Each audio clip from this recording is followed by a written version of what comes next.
मेरा आज का टॉपिक है एंजाइटी, क्योंकि मुझे लगता है कि ये बहुत ही वैल्यूएबल है। क्योंकि हर ह्यूमन, जिसमें कुछ परसेंटेज ज़्यादा भी हो सकती है इसकी या कम भी, लेकिन वो एंजाइटी का शिकार ज़रूर है। अगर हम अपनी एंजाइटी पर हम नियंत्रण करना शुरू करते हैं, कुछ नियंत्रण कर भी लेते हैं, तो फिर हम थोड़ा केंद्रित होने शुरू होते हैं। फिर हमारे अध्यात्म के रास्ते भी खुलते नज़र आते हैं। लेकिन जब तक हम एंजाइटी के शिकार रहते हैं, हमें उतनी ही व्याकुलता, उतनी ही बेचैनी, तत्परता, डर, चिंता, ये सब हमारे भीतर हमारे आने लगती है।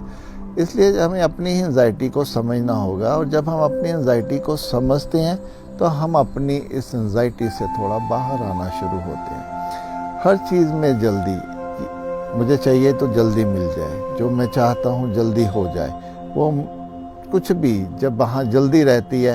हम रोड पे भी देखते हैं, लोग इतनी स्पीड से अपनी गाड़ियों को लेके जाते हैं और आगे जाके एक्सीडेंट का शिकार हो जाते हैं। वो उसी के कारण कि जब उनमें एंजाइटी रहती है कि मुझे जल्दी से जल्दी पहुंचना है। ये एंजाइटी ही है जो ना तो हमें शांति, ना हमें आनंद, ना ही हमें सक्सेसफुल होने देती है।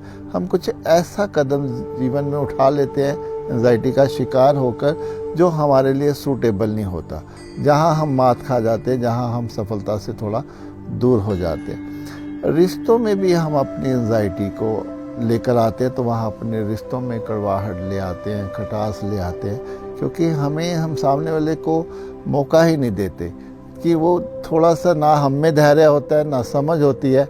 हमें लगता है कि हम सही हैं। जहाँ पे अपने आप को हम सही साबित करने में लग जाते हैं, सही जताने में लग जाते हैं, वहाँ भी तो हमारी एंजाइटी ही काम कर रही होती है।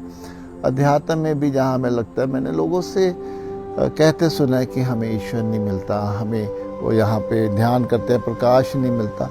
ये सब एंजाइटी है, जहाँ उनको जल्दी है कि ईश्वर भी जल्दी से उनको मिल जाए। लेकिन वो ये नहीं जानते कि जो अध्यात्म है वो तो ठहरने से मिलता है, वो तो एंजाइटी से ऊपर उठने से ही मिलता है। इसलिए एंजाइटी से हमें कोई बहुत ज़्यादा फ़ायदा नहीं है, नुकसान ही ज़्यादा है।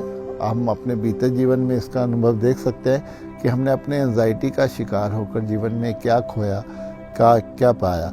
तो इसीलिए यहाँ कह सकता हूँ अंत में कि अभी भी वक्त है, थोड़ा रुके, थोड़ा ठहरे, थोड़ा समझे जीवन को, थोड़ा धैर्य लेके आए, समझ लेके आए, अपने केंद्र पे जाकर देखें कि जीवन जो है वो बिल्कुल ही अलग है। इस प्रकृति से सीखे, ये प्रकृति पूरी ठहरी हुई है।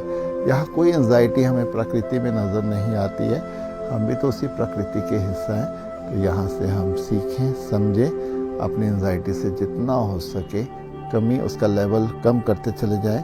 तो एक समय ज़रूर आएगा जब हम अध्यात्म की ओर, अपने ईश्वर की ओर, अपनी खुशी की ओर पहुँच जाएंगे।